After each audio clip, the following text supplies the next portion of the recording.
কোরিয়াতে, সাউথ কোরিয়াতে তারা বাংলাদেশে এসেছিল কয়েকদিন আগে। বাংলাদেশে এসেছিল তারা ওয়েল্ডার, ওই যে ঝালাই করে, যে আপনারা দেখেছেন বিভিন্ন জায়গায় ঝালাই করে, গ্রিলের দরজা জানলা ঝালাই করে, এরকম ওয়েল্ডার তারা নেবে। কিন্তু যেন তেন ওয়েল্ডার না, আন্ডার ওয়াটার ওয়েল্ডার, পানির নিচেও ঝালাই হয়, এটা স্পেশালাইজ টাইপের একটা ওয়েল্ডার। একজনও তারা বাংলাদেশে খুঁজে পায়নি। তারা বাংলাদেশ থেকে বেশ ভালো একটা সংখ্যক ওয়েল্ডার নিতে চেয়েছিল, একজনও নিতে পারেনি, তারা খুঁজেই পায়নি। এই টেকনোলজি, এই ট্রেনিং, এই দক্ষতা আমাদের কারও নেই যারা ওয়েল্ডার আছে। বেতন কত ছিল জানেন এক একজন ওয়েল্ডারের? $3,000। এক একজন ওয়েল্ডারের বেতন ছিল $3,000। তার মানে তারা যদি 1,000 লোক নিত, 1,000 ইন্টু 3,000, দেখেন কতগুলো ডলার আসতে পারতো, বৈদেশিক মুদ্রা দেশে আসতে পারতো যদি আমরা দিতে পারতাম। আমরা খুঁজে বের করছি যে এরকম কোথায় কোথায় কী আছে, এবং সেভাবে আমরা ভবিষ্যতের দিনগুলোতে আমাদের টেকনোলজিক্যাল সেন্টারগুলোকে আমরা এইভাবে তৈরি করব। আমাদের বিভিন্ন ট্রেনিং সেন্টারগুলোকে আমরা এইভাবে তৈরি করব।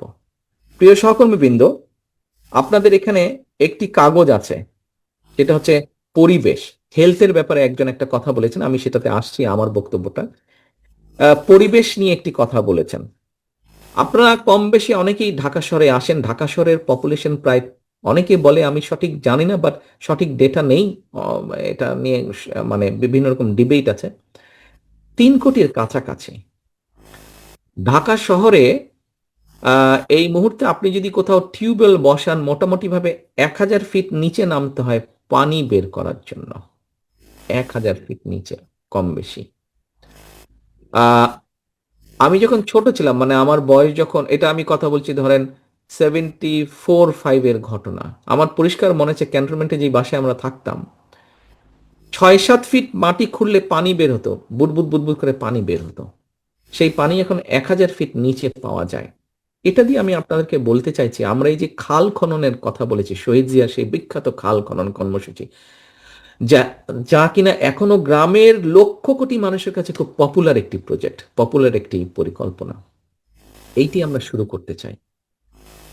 ঢাকা শহরে আমরা যারা, আপনারা যারা থাকেন ঢাকা শহরে, ঢাকা শহরে এখন অনেক সময় অনেক জায়গায় পানি পাওয়া যায় না। ঢাকা শহরের শীতলক্ষ্যা নদী, এই যে এখানে টিপু বসে আছে, নারায়ণগঞ্জ মহানগরীর শীতলক্ষ্যা নদী, তারপরে বুড়িগঙ্গা নদী, বুড়িগঙ্গা নদীর পানি বিন্দু মাত্র ব্যবহার করা যায় না। গতকাল একজন, আমি সন্ধ্যার সময় স্পেশালিস্ট একজনের সাথে কথা বলছিলাম, ওনাদের কাজ এই পানি নিয়ে। আমি জিজ্ঞেস করলাম যে এখানে খসরু সাহেবও আছেন, উনি খুব সম্ভব সেই সময় বোধহয় এখানে পড়ালেখা করতেন, 70-এর দশকে, 70s দিকে।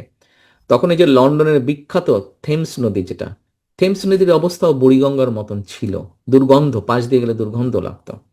তো আমি ওই ভদ্রলোকের সাথে কথা বলছিলাম যে আচ্ছা, এই বুড়িগঙ্গা নদীর যে এই অবস্থা, এটা কি ঠিক করার কোনো উপায় আছে? উনি বলেন যে হ্যাঁ, ঠিক করার উপায় আছে, আমাদেরকে প্রায় 2 মিটারের মতন বুড়িগঙ্গার নিচ থেকে পুরো মাটি সরিয়ে ফেলতে হবে, এবং আরো কিছু বিষয় আছে, সব সুয়েরেজ লাইন। এখানে ডক্টর জিয়া আছেন, উনি হেলথ, ওয়ার্ল্ড হেলথে কাজ করতেন, ওয়ার্ল্ড ব্যাংকে হেলথে কাজ করতেন।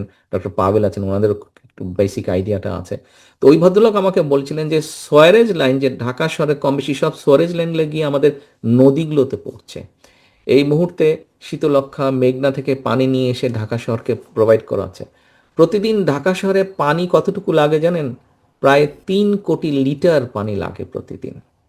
কিন্তু এইভাবে যদি নদীগুলো পরিবেশ, মানে এইভাবে দূষিত হতে থাকে নদীগুলো, শীতলক্ষ্যা থেকে আগে পানি নিত, এখন শীতলক্ষ্যার পানি নেওয়া কোনোভাবেই সম্ভব না। আন্ডারগ্রাউন্ড ওয়াটার লেভেল নামতে নামতে নামতে নামতে 1,000 ফিট নিচে চলে গিয়েছে।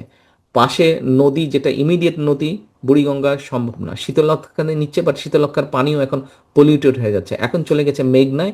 কিন্তু এখন মেঘনার পাশ দিয়েও মিল ফ্যাক্টরি হচ্ছে, সুয়েরেজ লাইন বিভিন্ন জায়গা থেকে যাচ্ছে, ওটার পানিও আস্তে আস্তে পলিউটেড হচ্ছে। নেতৃবৃন্দ, আমরা এই বিষয়গুলো চিন্তা করছি কি? আমরা শুধু স্লোগান দিচ্ছি, কে কাকে দোষ দিব, কে কাকে ব্লেম গেম করব, আমরা এটার মধ্যে রয়ে যাচ্ছি।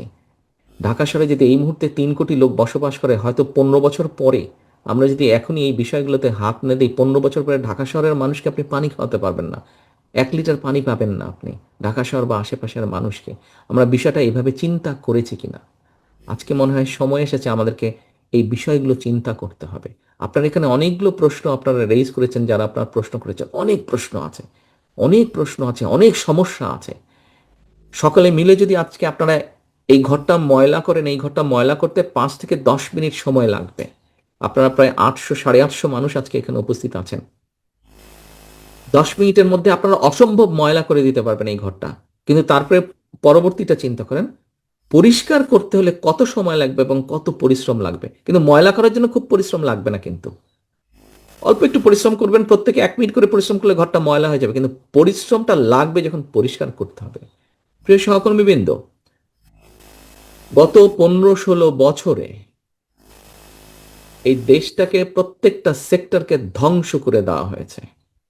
আমি শুধু ওই যে পানির ঘটনা যেটা আপনাদেরকে বললাম, আমরা সেই জন্যই খাল খনন করতে চাইছি যে আস্তে আস্তে আমরা যদি আজকে থেকে খাল খনন করা শুরু করি, হয়তো 10 বছর সময় লাগবে এই পানি আস্তে আস্তে ভিতরে গিয়ে মোটামুটি ওটা আবার রিচার্জ হতে।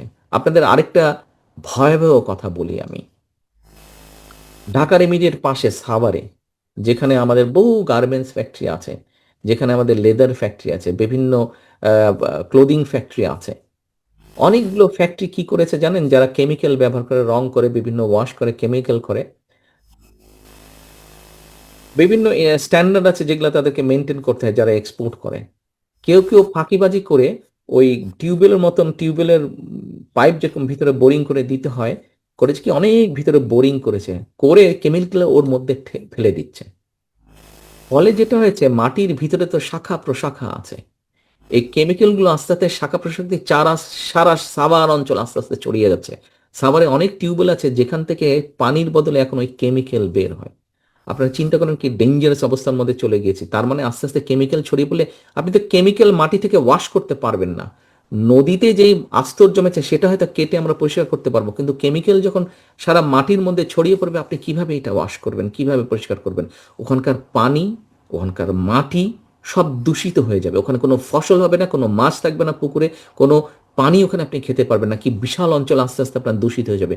কি একটা ডেঞ্জারাস অবস্থার মধ্যে আমরা ধীরে ধীরে এগোচ্ছি। প্রিয় সহকর্মীবৃন্দ, আমি দৃঢ়ভাবে বিশ্বাস করি, আমার একটা পলিটিক্যাল বক্তব্য একদমই হচ্ছে না আমি জানি, কিন্তু আমি আমার এই সব কিছু ঘাটাঘাটি করতে গিয়ে আমার যেটা কনসার্ন, আমার যেটা রীতিমতন ভয়াবহ একটা অবস্থার কয়েকটি চিত্র আপনাদের সামনে আমি তুলে ধরছি। কেন তুলে ধরছি? এই জন্যই তুলে ধরছি যে এই অবস্থার পরিবর্তন হতে হবে। এই অবস্থার পরিবর্তন করতে পারবে একমাত্র বিএনপি। বিএনপির পক্ষেই করা সম্ভব এই অবস্থার পরিবর্তন। কেন করা সম্ভব? আপনাদের ওই ফোল্ডারের মধ্যে একটা লিফলেট আছে, দেখবেন, দুর্নীতি সংক্রান্ত। নিশ্চয়ই কেউ কেউ দেখেছেন, সবাই না দেখলে বাই নাও কেউ কেউ নিশ্চয়ই দেখেছেন। ওখানে আমরা পরিষ্কার দেখেছি, এটি আমাদের রিসার্চ না, আমাদের সম্পর্কে বিভিন্ন সমালোচনা করেছে এরকম একটি সংগঠন। ভবিষ্যতেও তারা একদম লাগাম ছাড়া সমালোচনা করবে আমাদের, এ ব্যাপারে একদম সন্দেহমুক্ত থাকতে পারেন। কিন্তু সেই